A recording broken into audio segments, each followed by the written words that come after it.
नमस्कार, कार्यक्रम रणनीति में आपका स्वागत है। मैं हूं विनोद। दर्शकों, अंतर्राष्ट्रीय बाजार में कच्चे तेल की कीमतों का असर अब भारत में भी है। कच्चे तेल की कीमतों में इजाफा होने के साथ साथ ही आपको बताते चले कि अब 3 रुपये से ज़्यादा का डीजल और पेट्रोल में इजाफा हुआ है। बाकी पेट्रोलियम प्रोडक्ट में भी इजाफा हुआ, लेकिन अच्छी बात यह है कि घरेलू गैस की कीमत में किसी तरह का कोई एलपीजी में कोई बदलाव नहीं आया है। कच्चे तेल की कीमतों में लगातार इजाफा हो रहा है, इसका और क्या इम्पैक्ट भारत पर पड़ सकता है। डॉक्टर आशीष हांडा भाजपा के प्रवक्ता हैं, वो हमारे साथ जुड़े हैं। सोहित शर्मा कांग्रेस के प्रवक्ता हैं, वो हमारे साथ जुड़े हैं। विश्वनाथ मिश्रा वरिष्ठ पत्रकार हैं, वो हमारे साथ जुड़े हैं। और अर्पित गुप्ता जो सीए हैं, वो भी हमारे साथ जुड़े। आशीष हांडा जी, आप मुझे बताइए कि आपने इतनी देर रोके क्यों रखा? मतलब जी विनोद जी, आपको, मेरे आदरणीय को पैनलिस्ट को और आपके चैनल के आप तो सभी मोदी प्यारे की प्यारे बात दर्शकों करते नहीं को है। मेरे यानी डॉक्टर आशीष का प्यार भरा नमस्कार। जी, देखिएगा, ये अभी मैं सबसे पहले तो मैं आपको कहूंगा कि आप जिन भी आदरणीय पैनलिस्ट को अपने चैनल पे डिबेट में बुलाएं, उन्हें कृपा करके आप आज का टॉपिक बता दें, वरना कभी वो पेपर लीक का जिक्र करने लगेंगे, कभी वो वोट चोरी का जिक्र करने लगेंगे और बात करते हैं भारत की जनता की परेशानी की, जबकि हम सबको पता है कि परेशान कौन है। परेशान वो है जो इतने स्टार्टअप लॉन्च हो गए मोदी जी के, लेकिन कांग्रेस से एक स्टार्टअप लॉन्च नहीं हो रहा। परेशान वो और उसके चाहने वाले हैं। बाकी तो जहां तक बात रही, हमें एक बात समझनी पड़ेगी। हमारे आदरणीय को पैनलिस्ट ने पहले भी इसके ऊपर जिक्र किया और आपने भी इसके ऊपर भूमिका बांधी कि ये जो इस समय परिस्थिति है, क्या यह परिस्थिति भारत द्वारा लाई गई है? क्या भारत ने लड़ाई की है? क्या भारत लड़ाई करवा रहा है? आंसर है नहीं। ना तो भारत ने लड़ाई की, ना तो भारत ने लड़ाई करवाई। लेकिन ये एक इस तरह की इस समय विश्व में एक आपदा का इस समय माहौल बना हुआ है कि हमें किसी को नहीं पता कि कब वर्ल्ड वॉर में कन्वर्ट हो सकता है। आप देखिएगा, ऑलरेडी हम 77th डे में इसके ऊपर आ चुके हैं और ऐसे में हम सब जानते हैं कि जब बारिश होती है ना, तो छत सबकी गीली होती है, चाहे वो शर्मा जी की छत हो, चाहे वो गुप्ता जी की छत हो। लेकिन इसके बावजूद भी जिसने वाटर प्रूफिंग अच्छी करा रखी होती है, उसके घरों में पानी टपकता नहीं। इसलिए मोदी जी के रहते हुए इस देश को वो सब नहीं सहना पड़ रहा जो विश्व के बाकी देशों को सहना पड़ रहा है। वरना भारत, जो कि विश्व की इस समय सेकंड नंबर ऑफ पॉपुलेशन में, आबादी में सबसे ऊपर है, हम समझते हैं कि हमारे यहां पे तेल की खपत कितनी है। We are the second largest consumer of energy. ऐसे में भी, इसके बावजूद भी आप समझिएगा हमारे पास तेल की अपनी कितनी हमारे पास स्टॉक रहता है। टोटल हमारा 80% इंपोर्ट होता है और उस 80% में से भी 40% सिर्फ स्टेट ऑफ हॉर्मोज से इंपोर्ट होता है। और इसके बावजूद, जबकि ऐसी परिस्थितियों में जब मलेशिया 38% प्राइस बढ़ा चुका, पाकिस्तान 80% प्राइस बढ़ा चुका और अमेरिका ने भी 44% प्राइस बढ़ा दिया, यूएई ने 52% प्राइस बढ़ा दिया, वहां पे भारत ने कल तक 1 रुपया भी नहीं बढ़ाया था पहले 76 दिनों में। और अब पेट्रोल में बढ़ा भी है तो 95 रुपए के ऊपर 3 रुपए, जो कि आप मानिएगा लेस देन 5% है।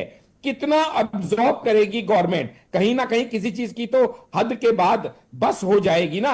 आप सोचिएगा, अभी भी अराउंड 30 रुपए गवर्नमेंट को पर लीटर के ऊपर जो है बढ़ोतरी देनी पड़ रही है, लेकिन कंज्यूमर के ऊपर उसमें से 30 रुपए में से मात्र 3 रुपए, यानी 10% सिर्फ पास किया गया है। 90% कुशनिंग का इफेक्ट अभी भी मोदी जी की सरकार कर रही है। और अगर आपके दर्शकों को जानने में इंटरेस्ट हो तो मैं बता दूं, ये जो क्रूड ऑयल है, $68 पर बैरल हुआ करता था 28 फरवरी 26 को, जब ये युद्ध शुरू हुआ।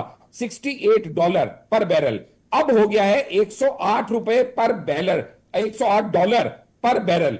अब सुनने में लगेगा सिर्फ ये $40 ही तो बढ़ा, लेकिन आपकी दर्शकों की जानकारी के लिए बढ़ा दूं, जब $1 पर बैरल का रेट बढ़ता है तो उससे भारत का सालाना इंपोर्ट बिल में जो इंक्रीज होता है $1 से, वो होता है 18,000 करोड़ का। अगर $1 से हमारे ऊपर 18,000 करोड़ का सालाना इंपोर्ट बिल बढ़ जाता है, तो आप सोचिएगा $40 से ये गवर्नमेंट कितने अमाउंट के नीचे आ चुकी है। लेकिन मोदी जी हैं जो कि उफ नहीं करते और अपने देश की जनता के ऊपर जहां तक हो सके किसी तरीके का अतिरिक्त बोझ नहीं आने देना सकते। लेकिन ये जो विपक्ष है, ये भारत की जनता का दुर्भाग्य है कि हमें ऐसा विपक्ष मिला है जो कि आपदा में अवसर ढूंढता है, जो कि राजनीति नहीं करता, जी। जो कि कुनीति करता है।